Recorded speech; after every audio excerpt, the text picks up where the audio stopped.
49 সালের 25শে নভেম্বর তিনি বলছেন, আগামী 50 সালের 26শে জানুয়ারি আপনারা প্রজাতন্ত্র দিবসে উদযাপন করবেন, আপনাদের স্বাধীনতা ফিরে পাবেন। কিন্তু মনে রাখবেন, আমার সংবিধানে একমাত্র তোমাদের রাজনৈতিক অধিকারটুকু দিয়ে যেতে পারলাম, সামাজিক এবং অর্থনৈতিক স্বাধীনতা দিতে পারলাম না। এই যে পরস্পর কন্ট্রাডিকশন, রাজনৈতিক অধিকার এবং সামাজিক অনধিকার, ধর্মীয় অনধিকার, সাংস্কৃতিক অনধিকার, এই কন্ট্রাডিকশন, পরস্পর বিরোধী ভাবনা যদি তাড়াতাড়ি রাষ্ট্রনায়করা দূর করতে না পারে, কোনো একদিন ভারতবর্ষের গণতন্ত্রের যে স্ট্রাকচার আমি তৈরি করে গেলাম ভেঙে চুরমার হয়ে যাবে। সেই দিন এসে গেছে দাদা, বাবা সাহেবের কথা অক্ষয় হয়ে থাকবে। এই পলিটিক্যাল স্ট্রাকচার ধ্বংস হয়ে যাচ্ছে। তাই বাবা সাহেব তার রাজনৈতিক সামাজিক সমস্ত কিছু করার পরেও, সমালোচকরা বলছেন এত কিছু করার পরেও বাবা সাহেব কেন ইতিহাসে একটু যোগ্য মর্যাদা পেলেন না।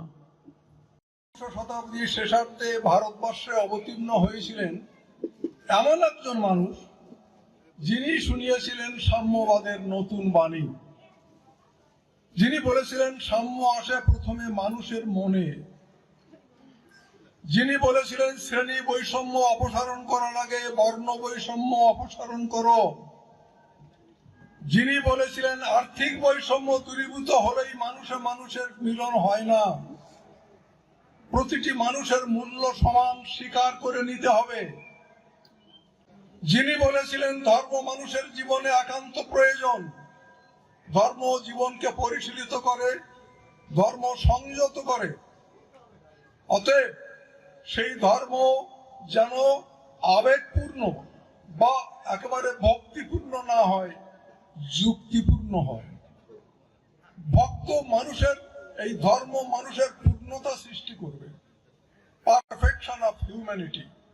তাই যদি না করতে পারে তাহলে সে ধর্মের প্রয়োজন নেই। যিনি বলেছিলেন আমার জীবন অপেক্ষা আমার দেশের স্বার্থ অনেক বড়, আমার অসহায় নিষ্পেষিত দরিদ্র লাঞ্ছিত অস্পৃশ্য মানুষের স্বার্থ তার চেয়েও বড়, তিনি আমার বাবা সাহেব ডক্টর ভীমরাও রামজি আম্বেদকর। ভারত তথা পৃথিবীর অমোঘ আশীর্বাদ, এমন একজন যুগন্ধর পুরুষের আবির্ভাব এই মাটিতে। এমন বিদ্বান, এমন পণ্ডিত, এমন প্রাজ্ঞ, এমন বিচক্ষণ, এমন মানুষের আবির্ভাব রাজনৈতিক জগতে আর আসেনি, অন্য জগতেও নেই। অনেকে বলেন বাবা সাহেব আম্বেদকর শুধুমাত্র তপশিলীদের কল্যাণের কথা বলেছেন, আদৌ তা নয়। বাবা সাহেব আম্বেদকর সমগ্র পৃথিবীর মানব সমাজের কল্যাণের কথা বলেছেন। তিনি ভারতের সমাজ ব্যবস্থা পরিবর্তন করতে চেয়েছিলেন, তাই তার স্বতন্ত্র দর্শন আছে। বাবা সাহেবের ফিলোসফি আছে, যেমন গান্ধীবাদ, যেমন মার্ক্সবাদ, লেনিনবাদ, আম্বেদকরবাদেও স্বতন্ত্র একটা দর্শন।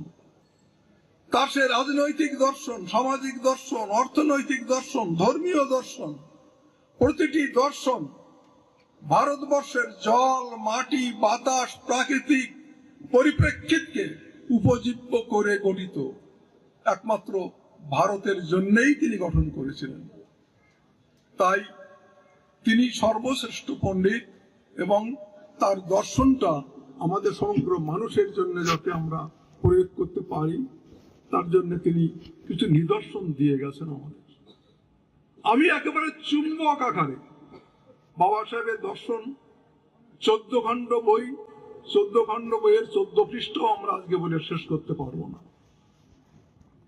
সেই বাবা সাহেবের বলছেন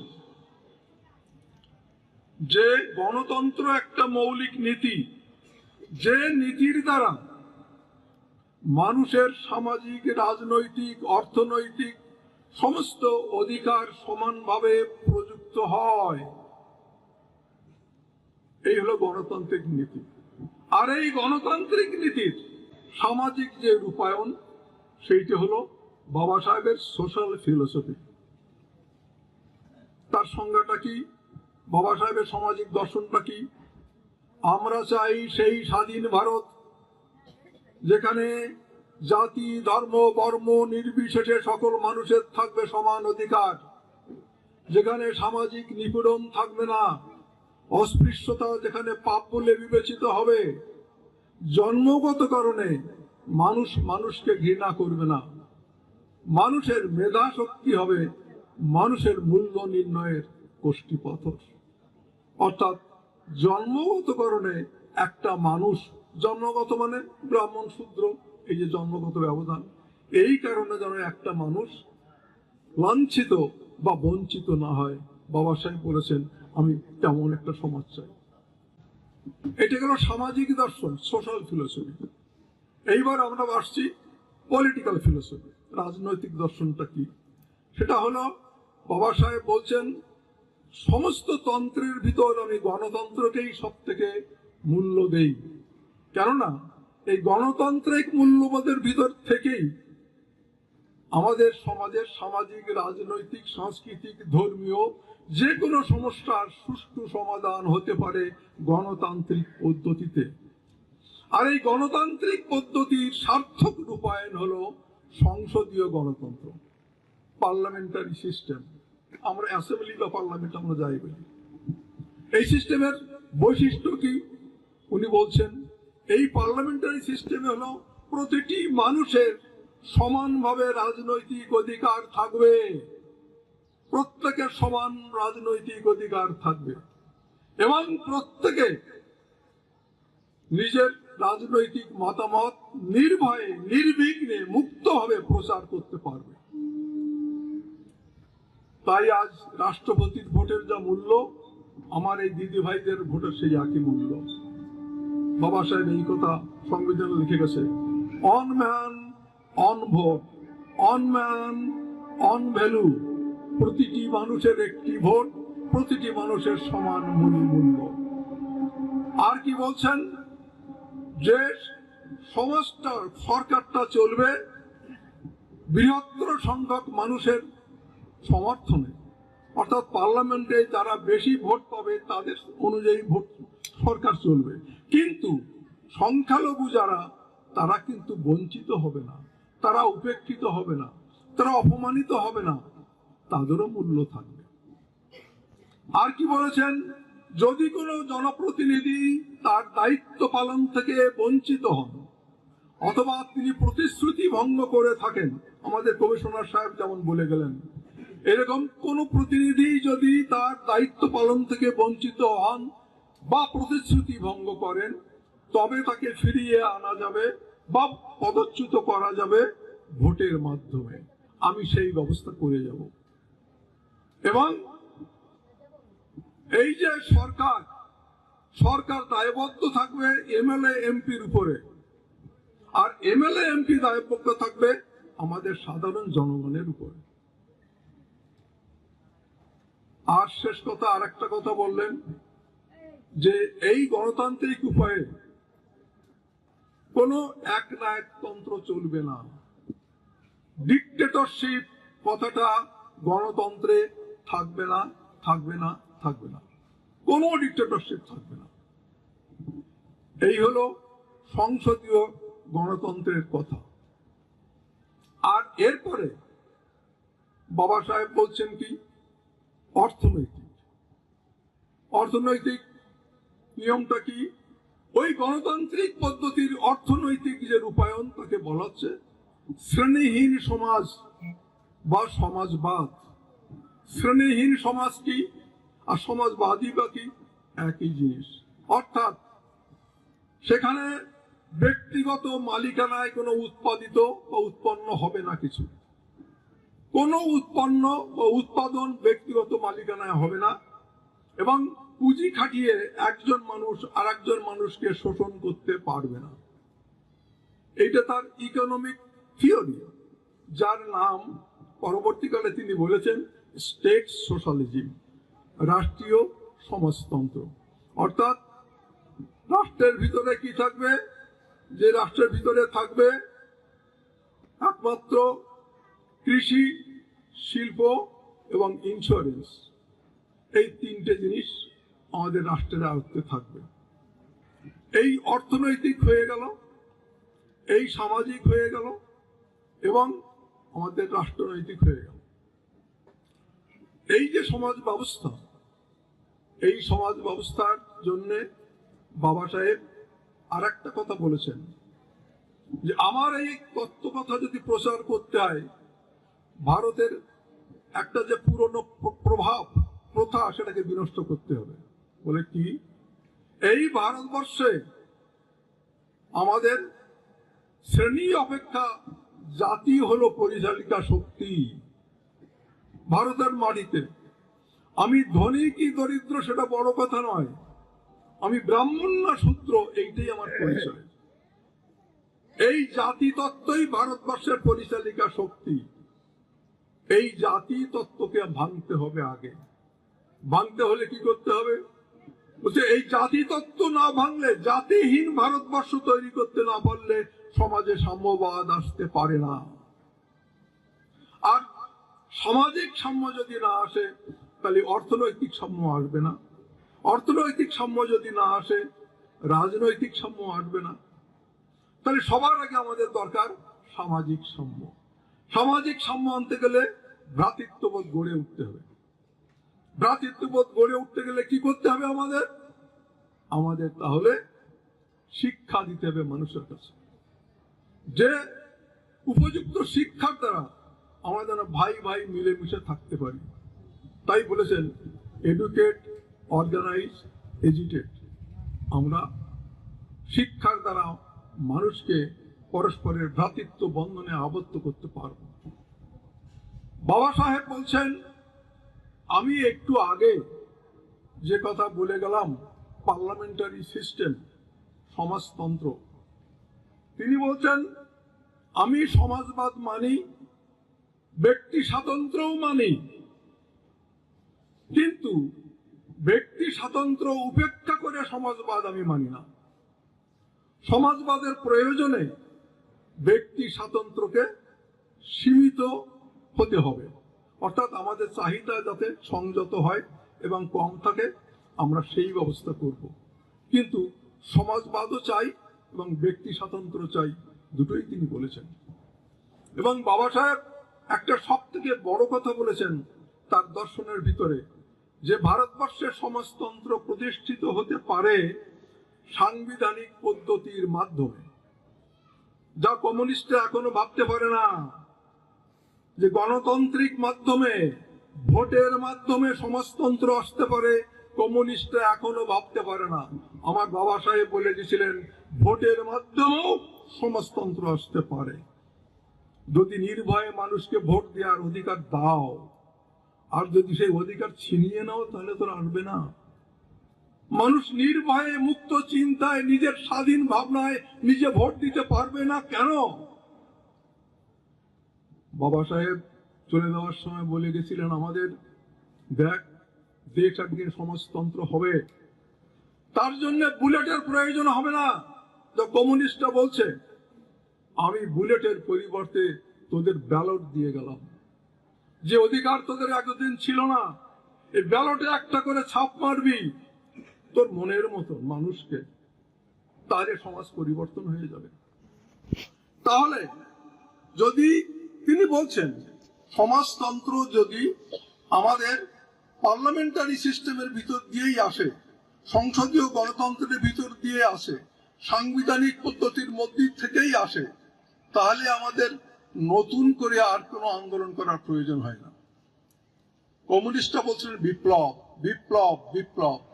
বাবা সাহেব বলছেন বিপ্লবের অর্থ হলো রক্তক্ষয়।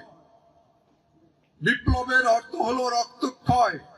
সেই বিপ্লব যদি রক্তক্ষয় না করে আমার গণতান্ত্রিক পদ্ধতিতে আমি প্রয়োগ করতে পারি, তাহলে আমি কেন রক্তক্ষয় করতে যাব? সেটা কোনো প্রয়োজন হয় না।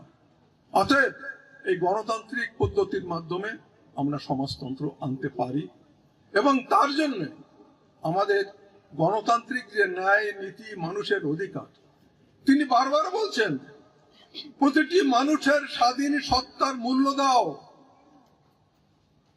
প্রতিটি মানুষের নিজস্ব একটা ব্যক্তিগত মতামত আছে, সেই মূল্য দেওয়ার ক্ষেত্র হলো সংসদ, আইনসভা। সবাই আমরা 10 রকমের পার্টি করছি, আমিও তার মধ্যে একজন, কিন্তু আমি আমার পার্টি নিশ্চিন্তে করতে পারবো না। কেন? তাই বলছে প্রত্যেকের ব্যক্তিগত স্বাধীনতা, মতামতের মূল্য দাও, এবং তার উপযুক্ত ক্ষেত্র হলো পার্লামেন্ট। অতএব এই পার্লামেন্টারি সিস্টেমের ভিতর দিয়েই আমরা সমাজতন্ত্র আনতে পারবো বলে আমার বিশ্বাস। যারা মার্ক্সবাদের গবেষণা করেন তাদের ভিতরে একটু সংশয় দেখা যায়। তারা হয়তো এখনই জিজ্ঞাসা করবেন, বাবা সাহেব আম্বেদকর নতুন কথা কি বললেন? ও তো আমাদের মার্ক্স সাহেব ভুলে গেছেন। আছে, খুব সূক্ষ্ম হবে ভেবে দেখুন। এত সূক্ষ্ম ব্যবধান কার্ল মার্ক্সের সঙ্গে বাবা সাহেবের চোখে দেখা যায় না। মার্ক্সবাদ বলছে, কি বলছেন? মার্ক্সবাদ বলছেন সর্বহারার অর্থনৈতিক মুক্তি। বাবা সাহেব বলছেন দলিতের সার্বিক মুক্তি। দেখলেন কথা পার্থক্য কিরকম? মার্ক্সবাদ বলছে সমাজ পরিবর্তনের জন্য হিংসার পথ প্রয়োজন হলে গ্রহণ করা যাবে। বাবা সাহেব বলছেন কোন ক্ষেত্রেই হিংসার পথ গ্রহণযোগ্য নয়। মার্ক্সবাদ বলছেন বল প্রয়োগের মাধ্যমে রক্তক্ষয় হতেও পারে। আমার বাবা সাহেব বলছেন বলকে প্রয়োগ করতে হবে সৃজনশীল কাজে, রক্তক্ষয়ের জন্য নয়। মার্ক্সবাদ বলছে অর্থনৈতিক বল সব থেকে বড় বল। আমার বাবা সাহেব বলছেন সামাজিক বলগুলির ভিতরে অর্থনৈতিক বল অন্যতম, স্বীকার করি, কিন্তু সব থেকে বড় বল নয়। সব থেকে বড় বল নয়। আমি সব থেকে ধনী বলে আমি সমাজে সম্মান পাবো, হতেই পারে না। জগজ্জীবন রাম পার্লামেন্টের একজন সব থেকে ধনী ব্যক্তি ছিলেন এবং সব থেকে দীর্ঘদিনের পার্লামেন্টেরিয়ান বাবুজি জগজ্জীবন রাম। তিনি শেষকালে বলে গেছেন যে আমি মরার সময় বলে গেলাম ভারতের সিংহাসনে চামার কোনোদিন প্রধানমন্ত্রী হতে পারে না। তাকে উপপ্রধানমন্ত্রী করা হয়েছিল, চরণ সিংকে প্রধানমন্ত্রী করা হয়েছিল, মনে আছে? তা সেও তো ধনী ব্যক্তি। তাই বাবা সাহেব বলছেন না, ধনে ধনে মানুষের বিচার হয় না। আর এরা বলছে সমাজের জন্য ব্যক্তি। বাবা সাহেব বলছেন না, ব্যক্তির জন্য, সমাজের জন্য না, ব্যক্তির জন্য সমাজ, মানুষের কল্যাণের জন্য সমাজ। আর মার্ক্সবাদীরা বলছেন মানুষের ব্যক্তি স্বাধীনতা থাকবে না, পার্টি যা বলে দেবে সেইভাবে চলতে হবে। বাবা সাহেব বলছেন ব্যক্তি স্বাধীনতা অবশ্যই থাকবে, পার্টির কথা শুনে আমি বিপদগামী হতে পারি না। মার্ক্সবাদীরা বলছেন যে সর্বহারা একনায়কতন্ত্র। আমার বাবা সাহেব বলছেন কোন একনায়কতন্ত্র আমি মানি না। No kind of dictatorship has been accepted by me. আমি কোন রকমের একনায়কতন্ত্র মানি না। আমি চাই প্রতিটি মানুষের সব থেকে সমান মূল্য হোক। আপনারা সামাজিক দর্শন পড়লেন, রাজনৈতিক দর্শন হলো, অর্থনৈতিক দর্শন হলো, ব্যবধান বলে দিলাম। এখন একটা জিনিস বাকি আছে যেটা সব থেকে বিতর্কিত। বাবা সাহেব কেন হিন্দু ধর্ম পরিবর্তন করে বৌদ্ধ ধর্ম গ্রহণ করলেন? এইটাই বাবা সাহেবকে নিয়ে বড় বিলম্বিত করেছে সারা জীবন। বাবা সাহেব এর ধর্মান্তকরণটাই হয়েছে মানুষের কাছে জিজ্ঞাসা। বাবা সাহেব বলছেন ধর্ম মানুষের জীবনে প্রয়োজন, ধর্ম মানুষকে পরিশীলিত করে, সংযত করে, আচরণ ভালো করে, কিন্তু সে ধর্মটা কেমন হবে কোন ধর্মের নাম উল্লেখ না করে তিনি সংজ্ঞা দিচ্ছেন। শুনুন, যে ধর্ম ইতর প্রাণী অপেক্ষা মানুষকে অস্পৃশ্য বলে ঘোষণা করে, সে ধর্ম ধর্ম নয়, পাগলামি। যে ধর্ম মানুষের জীবনযাত্রার পথকে প্রশস্ত না করে সংকীর্ণ করে দেয়, সে ধর্ম ধর্ম নয়, প্রবঞ্চনা। যে ধর্ম মানুষের এক শ্রেণীর মানুষদের চিরকাল দরিদ্র নিরক্ষর করে রাখতে চায়, সে ধর্ম ধর্ম নয়, সে ধর্ম ধাপ্পা।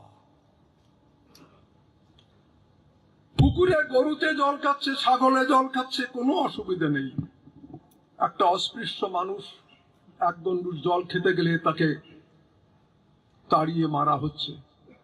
বাবা সাহেবের ক্ষেত্রেও সেই জিনিস ঘটেছিল, আপনারা জানেন, যে পুকুরে পশুতে জল খাবে কিন্তু মানুষে জল খেতে পারবে না। তাই বলেছেন, যে ধর্ম ইতর প্রাণী অপেক্ষা মানুষকে অস্পৃশ্য বলে ঘোষণা করে, সে ধর্ম ধর্ম নয়।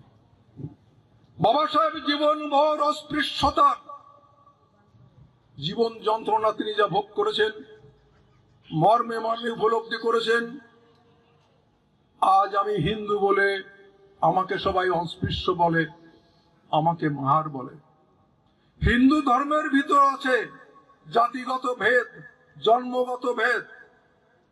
হিন্দু ধর্মের আকর গ্রন্থ ওই যে মনুসংহিতা, ওই মনুসংহিতার ভিতরই বীজ নিহিত আছে। সেখানে নিম্ন বর্ণের মানুষদের পশুর অধম বলে স্বীকার করা হয়েছে। নারীদের তো বলাই হয়েছে তারা শুধু সন্তান প্রসব করা ছাড়া তাদের আর কোনো ডিউটি নেই, এরা তারা নরকের দ্বার। তাই তিনি মনুসংহিতা পড়িয়েছিলেন বাবা সাহেব আম্বেদকর। তাই যে ধর্ম মানুষের জীবনযাত্রার পথকে সংকুচিত করে এবং যে ধর্ম মানুষকে লাঞ্ছিত করে, তাই তিনি ওই মনুসংহিতার বিরুদ্ধে বলেছেন, এই মনুসংহিতা আমাদের পরিত্যাগ করা উচিত। আমাদের যদি সত্যিকারেই মানুষের মতো বেঁচে থাকতে হয়, তাহলে হিন্দু ধর্মের ভিতরে থাকলে হবে না। বলে, দীর্ঘ 20 বছর আমি অপেক্ষা করেছিলাম, উনি হিন্দু ধর্মযাজক যারা আছে তারা চেষ্টা করলেন না। আমার জীবনের প্রদীপ নির্বাপিত প্রায়, আমি আর অপেক্ষা করতে পারবো না। I am not waiting. আমাকে এখনই পরিবর্তন করতে হবে ধর্ম। আজকে আমি অস্পৃশ্য। এত বড় পৃথিবীর শ্রেষ্ঠ পণ্ডিত, he was the one of the 6 best brains of the world. পৃথিবীর শ্রেষ্ঠ 6 জন শ্রেষ্ঠ পণ্ডিতের একজন বাবা সাহেব আম্বেদকর। পরবর্তীকালে আবার গবেষণা করে দেখা গেছে যে 4 জনের একজন বাবা সাহেব আম্বেদকর। এত বড় পণ্ডিত, তাও তিনি অস্পৃশ্য। তাই তিনি বলেছিলেন, অস্পৃশ্য হয়ে জন্মেছি কিন্তু অস্পৃশ্য হয়ে মরব না। মরার আগে যেন আমি অস্পৃশ্যতা দূর করতে। তারাও কিন্তু প্রতিবাদ করেছেন। এই হিন্দুদের এই জাতিভেদ প্রথা উচ্ছেদ না হওয়া পর্যন্ত এদের কোনো রাজনৈতিক উন্নতি হতে পারে না। এই জাতিভেদ প্রথা এবং এক জাতির ভিতরে নানা রকমের শ্রেণীভেদ এবং পরস্পর বিরোধিতা থাকার জন্য এরা নিজের দেশকে আপন বলে ভাবতে পারে না। রাজা রামমোহন বলছেন, স্বামী বিবেকানন্দ বলছে, ব্রাহ্মণ্যবাদকে যদি হটাতে চাও, তাহলে এই ব্রাহ্মণ্যবাদ যে তত্ত্বের উপরে প্রতিষ্ঠিত, সেই তত্ত্বকেই আগে হটাতে হবে।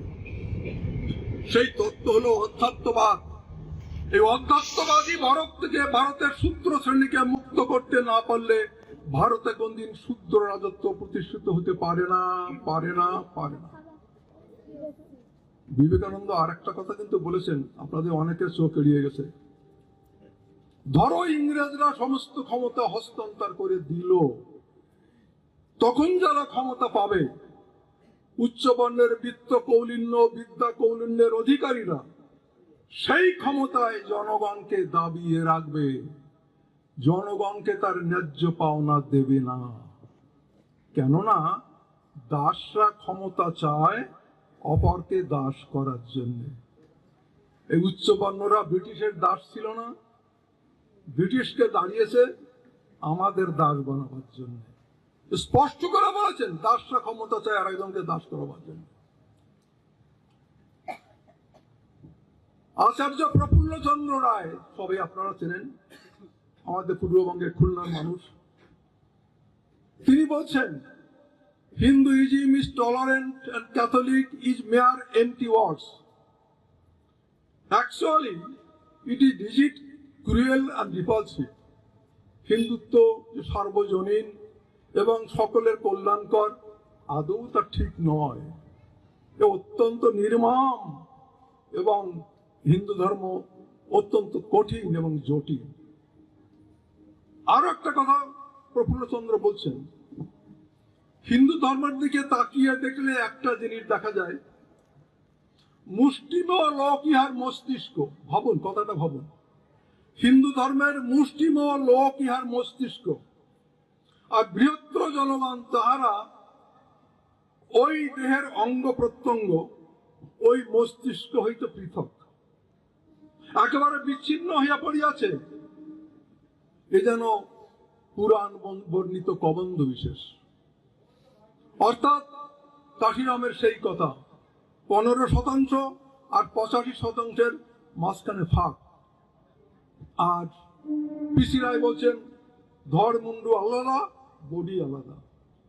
এই ধড় মুন্ডু হলো কায়স্থ ব্রাহ্মণ বদ্যি, আর বুড়ো বডিটা হলো আমরা অস্পৃশ্য, দুজনে আলাদা। সমাজটা বাঁচবে কি করে, মানুষটা বাঁচবে কি করে? সব থেকে বেশি বড় কথা বলেছেন আমাদের বিশ্বকবি রবীন্দ্রনাথ। দেশের যে অতি ক্ষুদ্র অংশে বিদ্যা, বুদ্ধি, ধন, মান, সেই 5% লোকের সঙ্গে 95% লোকের ব্যবধান মহাসমুদ্রের ব্যবধানের চেয়ে বেশি। ভাবতে পারছেন? আমরা এক দেশে আছি, অথচ আমাদের এক দেশ নয়। আমরা ভূগোলে শুধু বলি এক দেশ, কিন্তু আসলে এক দেশ নয়। রবীন্দ্রনাথ বলছেন, ওই যে 5 জন মানুষ বিদ্যা বুদ্ধি সংরক্ষণ করে রেখেছে, আরে 95 মানুষকে বঞ্চিত করে রেখেছে, পিছিয়ে রেখেছে। এই 95 এবং 5 এর মাঝখানে বঙ্গোপসাগরের মতো ব্যবধান। তাহলে বাবা সাহেবের কথা শুধু একার কথা নয়, বিবেকানন্দের কথা শুনলেন, প্রফুল্লচন্দ্র রায়ের কথা শুনলেন, এবং রবীন্দ্রনাথ ঠাকুরের কথা শুনলেন। তখন বাবা সাহেব বলছেন, হোয়াট মে বি ডান, এখন কি করা যায়? আমি এমন একটা ধর্ম গ্রহণ করব যে ধর্মের ভিতরে জন্মগত কারণে একজন মানুষ আর একজন মানুষকে ঘৃণা করবে না। আমি এমন একটা ধর্ম গ্রহণ করব যে ধর্মে ঈশ্বর নিয়ে ব্যবসা চলবে না। তিনি সমস্ত ধর্মশাস্ত্র অধ্যয়ন করলেন, ভারতবর্ষের সমস্ত ধর্মশাস্ত্র, সমস্ত ধর্মের ধর্ম যাজকদের সঙ্গে আলোচনা সমালোচনা তর্ক বিতর্ক করে শেষকালে উপনীত হলেন যে আমার একমাত্র পছন্দের ধর্ম বৌদ্ধ ধর্ম। কেন? বৌদ্ধ ধর্ম ঈশ্বর সম্পর্কে নীরব। বুদ্ধকে জিজ্ঞাসা করা হচ্ছে, ভান্তে ভগবান আছে? বুদ্ধ নীরব। আবার জিজ্ঞাসা করছে, বলুন ভগবান আছে না নেই? বুদ্ধ বলছে, বুদ্ধ তবুও নীরব, তারপরও বলছে উত্তর আপনাকে দিতেই হবে ভান্তে। তখন বলছে, what is the need of god? ভগবান তোমার কোন কাজে লাগবে? তুমি আগে বলো, ভগবান তোমার কোন কাজে লাগবে? আমি তোমাকে অষ্টমার্গ পঞ্চশীল দিয়েছি, এই পঞ্চশীল অষ্টমার্গ যদি তুমি পালন করো, তোমার মুক্তি, তোমার সমাজের মুক্তি, তোমার পরিবারের মুক্তি, তোমার রাষ্ট্রের মুক্তি। না, আমি ভগবান পেতে চাই। বলে ওটা হবে না, আমি ভগবান সম্পর্কে কিছু জানি না। তাই উনি বলেন সাইলেন্ট অ্যাবাউট গড, কর্মই কথা বলেছেন। তাই বলছেন বাবা সাহেব যে বৌদ্ধ ধর্ম ঈশ্বর সম্পর্কে নীরব, এবং বৌদ্ধ ধর্মে যাগ যজ্ঞ তন্ত্র মন্ত্র নেই। বৌদ্ধ ধর্মে ইহকাল পরকাল নেই, স্বর্গে পাঠাবার কোনো ব্যবস্থা নেই। পিতামাতা মারা গেলে ওই যে ক্রিয়াকর্ম, এর কিছুই নেই। অতএব বৌদ্ধ ধর্মের ভিতরে একমাত্র আছে অষ্টমার্গ পঞ্চশীল। পঞ্চশীল আপনারা জানেন, মিথ্যা কথা বলবে না, চুরি করবে না, প্রাণী হত্যা করবে না, ব্যভিচারিতা করবে না, মাদক দ্রব্য সেবন করবে না। আর অষ্টমার্গ তো আছে আটটা আমাদের যে নীতি, সেগুলো আমাদের ভিতরে রয়েছে। তো এই অষ্টমার্গ পঞ্চশীল এই পালন করলে ওদের যেমন আমাদের ঠাকুরের আছে 12টা আজ্ঞা, আর বুদ্ধদের আছে 13টা আজ্ঞা। এই জন্যে আমরা মনে করি যে বৌদ্ধ ধর্ম এবং মতুয়া ধর্মের সামঞ্জস্য আছে। আমরা যারা বৌদ্ধ না হতে পারবো, আমরা মতুয়াও যদি হতে পারি, তবুও অন্তত হিন্দু ধর্মের এই বেদনার থেকে আমরা রক্ষা পেতে পারি। তাই বাবা সাহেব বললেন যে আমি বৌদ্ধ ধর্ম গ্রহণ করার জন্য উদ্যোগ গ্রহণ করেছি। সেই বৌদ্ধ ধর্ম সম্পর্কে রবীন্দ্রনাথ নিজে বলছেন, সমর্থন করছেন, আমি যাকে অন্তরের মধ্যে সর্বশ্রেষ্ঠ মানব বলে উপলব্ধি করি, আজ এই বৈশাখী পূর্ণিমায় তার জন্মোৎসবে আমি প্রণাম নিবেদন করতে এসেছি। রবীন্দ্রনাথ বলছেন ব্রহ্মাণ্ডের সর্বশ্রেষ্ঠ মানব, ভগবান বলেননি কিন্তু, সর্বশ্রেষ্ঠ গ্রেটেস্ট ম্যান যাকে বলাই, সেটা গ্রেট না, গ্রেটেস্ট, সর্বশ্রেষ্ঠ মানব তিনি ভগবান বুদ্ধ। বুদ্ধদেব জাতি মানেন নাই, বুদ্ধদেব মানুষকে সৎ পথে চলিবার পথ দেখাইয়াছেন। এবং বুদ্ধদেব জীব হত্যা থেকে মানুষকে নিরত করার কথা বলেছেন।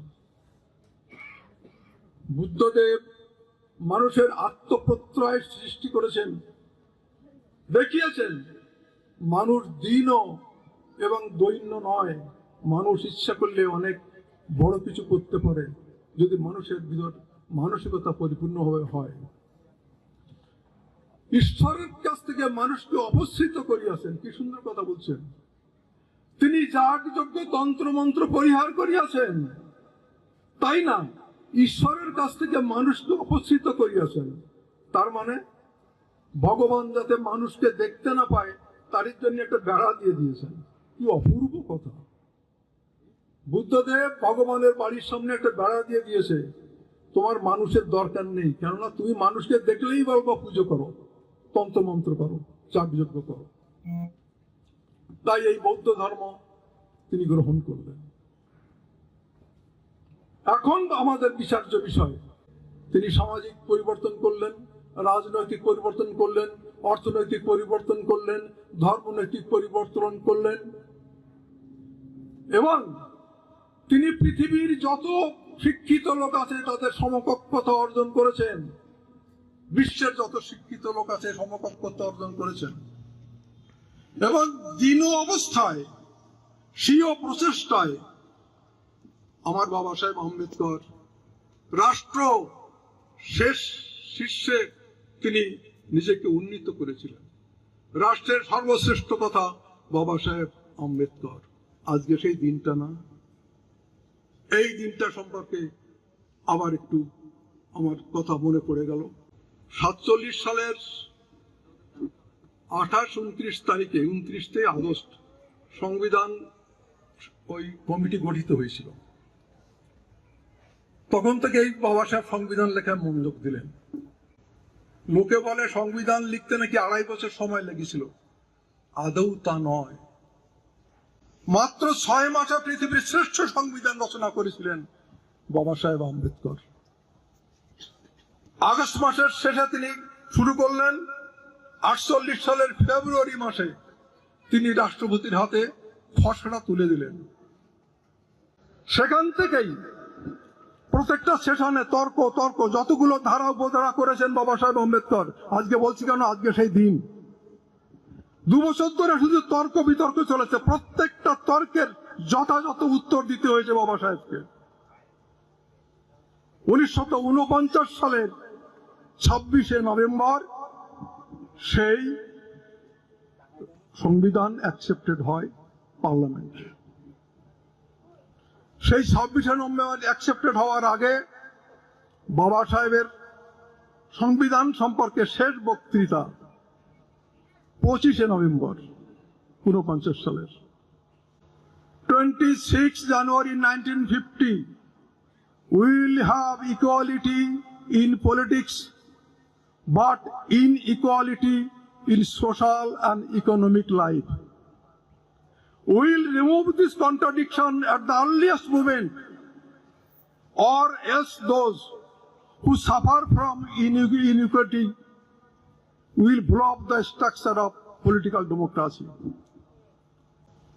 49 সালের 25শে নভেম্বর তিনি বলছেন, আগামী 50 সালের 26শে জানুয়ারি আপনারা প্রজাতন্ত্র দিবসে উদযাপন করবেন, আপনাদের স্বাধীনতা ফিরে পাবেন। কিন্তু মনে রাখবেন, আমার সংবিধানে একমাত্র তোমাদের রাজনৈতিক অধিকারটুকু দিয়ে যেতে পারলাম, সামাজিক এবং অর্থনৈতিক স্বাধীনতা দিতে পারলাম না। এই যে পরস্পর কন্ট্রাডিকশন, রাজনৈতিক অধিকার এবং সামাজিক অনধিকার, ধর্মীয় অনধিকার, সাংস্কৃতিক অনধিকার, এই কন্ট্রাডিকশন পরস্পর বিরোধী ভাবনা যদি তাড়াতাড়ি রাষ্ট্রনায়করা দূর করতে না পারে, কোনো একদিন ভারতবর্ষের গণতন্ত্রের যে স্ট্রাকচার আমি তৈরি করে গেলাম ভেঙে চুরমার হয়ে যাবে। সেই দিন এসে গেছে দাদা, বাবা সাহেবের কথা অক্ষয় হয়ে থাকবে। এই পলিটিক্যাল স্ট্রাকচার ধ্বংস হয়ে যাচ্ছে। তাই বাবা সাহেব তার রাজনৈতিক সামাজিক সমস্ত কিছু করার পরেও সমালোচকরা বলছেন, এত কিছু করার পরেও বাবা সাহেব কেন ইতিহাসে একটু যোগ্য মর্যাদা পেলেন না? ইতিহাসে কেন তাকে একটা যোগ্য মর্যাদা দেওয়া হয়নি বলতে পারেন? তার মৃত্যুর 34 বছর পরে, 20 জনের পরে তাকে ভারত রত্ন দেওয়া হয়েছে। বাবা সাহেব বেঁচে থাকলে ভারত রত্ন নিতেন না। যে বাবা সাহেব সম্পর্কে যারা তার বিরোধিতা করেছে তারাও প্রশংসা না করে পারেননি। জওহরলাল নেহেরুর সঙ্গে বাবা সাহেবের বিরোধিতা চলতো, সব সময় চলতো। নেহেরু তাকে সংবিধান লিখতে দিয়েছে, সংবিধান লিখতে দেরি হচ্ছে। তাই নেহেরু বলছে, মিস্টার আম্বেদকর আর কতদিন? তখন আম্বেদকর বলছেন, mister Nehru, you have produced so many educated men, but not a singly একজন intellectual person in your community. তুমি আমাকে চোখ দেখাচ্ছ? তুমি অনেক শিক্ষিত লোক তৈরি করেছ, একজন বুদ্ধিমান লোক তুমি প্রোডাকশন দিতে পারোনি যে আমাকে হেল্প করতে পারে আমার এই বাবা, আমার এর জন্য, সংবিধানের জন্য। তুমি 6 জন লোককে আমার হেল্পার করে রেখেছিলে, কেউ আমাকে হেল্প করে না। আজকে সেই সংবিধান লিখতে গিয়ে বাবা সাহেবের ডায়াবেটিস রোগ হলো। তার মৃত্যুর একটি মাত্র কারণ ভারতীয় সংবিধান রচনা। নত 64-65 মাত্র বয়সে বাবা সাহেবের মৃত্যু হতে পারে না। এও কথা বলতে চেয়েছিলেন আমাদের বাবা সাহেব সেই প্রধানমন্ত্রীকে। যাই হোক, যখন বিচার হলো কেন তার যোগ্য জায়গা পেলেন না, বাবা সাহেব নিজে তার জবাব দিচ্ছেন। ভারতবর্ষে 3500 বছর চলছে জাতিভিত্তিক, বর্ণভিত্তিক শাসন ও শোষণ। সেখানে ব্রাহ্মণ্যবাদের প্রতিষ্ঠা সব থেকে বেশি। ব্রাহ্মণরা দেবদেবীর স্রষ্টা, দেবদেবীর মূর্তিকে সাক্ষী গোপাল হিসেবে দাঁড় করিয়ে কৌশলে চলছে ব্রাহ্মণ্যবাদের পূজা, অর্থাৎ মানুষকে শোষণ করছে সাক্ষী গোপাল হিসেবে রেখে। অতএব এই ব্রাহ্মণ্যবাদ দূর করতে না পারলে হবে না। ভারতের নির্যাতিত মানুষ, একটা কথা বারবার মনে রাখবেন, বাবা সাহেব চলে যাওয়ার সময় বলে গেছেন, আপনি হয়তো বলবেন চলে যাওয়ার সময় বলে গেছেন, আপনি বুঝলেন কি করে? আমার অসীম সৌভাগ্য, আপনাদের পিতামাতার আশীর্বাদে বাবা সাহেবের পদস্পর্শ করার সুযোগ তো আমার হয়নি, পায়ের ধুলো। কিন্তু বাবা সাহেবের সেবা করেছিলেন 17 বছর 24 ঘন্টা নানক চাঁদ রত্তু। 2000 সালে তাকে কলকাতায় এনে তার পায়ে আমি একটু গড় হয়ে প্রণাম করেছিলাম যে বাবা সাহেবকে পাইনি, আপনি বাবা সাহেবের সেবা করেছেন, আপনার সেবা করে আমি জীবন ধন্য হতে চাই। সেই নানক চাঁদ রত্তু অনেক কথা বলেছিলেন, সেই সব কথা কিছু কিছু আমার বইতে লেখা আছে, সেই সব কথাগুলো আমি মনে রেখেছি। তাই বাবা সাহেব বলছে, নির্যাতিত শ্রেণী কোনোদিন উচ্চবর্ণের মুখাপেক্ষী হয়ে থাকতে পারে না। আমাদের নিজেদের পায়ে দাঁড়াতে হবে, নিজেদের ধর্মীয় সংস্কৃতি, রাজনীতি, ইতিহাস নিজেদের সৃষ্টি করতে হবে, অন্যথায় কেউ আমাদের দাসত্ব শৃঙ্খল থেকে মুক্ত করবে না। বাবা সাহেব বলছেন, ঋত অধিকার ভিক্ষায় মেলে না, বঞ্চকের দ্বারে আবেদন নিবেদন করেও নয়। একমাত্র তোমাদের পথ, capture the temple of power for your emancipation. ক্ষমতার মন্দির দখল করো, পার্লামেন্টে যাও, আইন সভায় যাও। আমার মানুষ রাজনীতি করতে ভয় পায়, রাজনীতি করতে ভয় পায়। পুলিশ দেখলে দূর থেকে পালায়, থানার সামনে দিয়ে অটোতেও যায় না। এরা এত ভীতু। কি করে হবে? রাজনীতি না করা পর্যন্ত এই জাতির কোনো কল্যাণ নেই, নেই, নেই। সে রাজনীতি মনুবাদী রাজনীতি নয়, সে রাজনীতি অনগ্রসর মানুষের, পিছিয়ে রাখা মানুষের নেতৃত্বে যদি কোনো রাজনীতি হয়, সেই রাজনীতি। মনুবাদীরা কোনোদিন আমাদের কল্যাণের কথা বলতে পারে না, পারে না, পারে না। এত বিরোধিতা সত্ত্বেও বাবা সাহেব সম্পর্কে জওহরলাল নেহরুকে জিজ্ঞাসা করা হয়েছিল, what is your comment? Jawaharlal বলছে, mister Ambedkar, jewel of my cabinet. গান্ধীজিকে জিজ্ঞাসা করা হয়েছিল, আপনার বক্তব্য কি? গান্ধীজি বলেছেন, mister Ambedkar, you are a nationalist of sterling earth. আপনার মতো জাতীয়তাবাদী নেতা আমরা আজ পর্যন্ত পাইনি। আর সব থেকে বড় কথা বলেছিলেন বিশ্ববিখ্যাত বৈজ্ঞানিক Einstein, they academic sense are many, but wise and noble teachers like Ambedkar are few. শিক্ষিত লোক অনেক আছে পৃথিবীতে, কিন্তু আম্বেদকরের মতো জ্ঞানী 2-1 মাত্র আছে। আইনস্টাইন বলছে, বেভারলি নিকলস বলছেন, he was one of the six best brains of the world. বাবা সাহেব জীবনের শেষ প্রান্তে দুঃখ পেয়ে গেছেন, এই বলে আমার সমাজের শিক্ষিত সমাজ সব থেকে তাকে বঞ্চিত করেছে। The educated people have deceived me. I was hoping from them, after acquiring higher education, they will serve the society.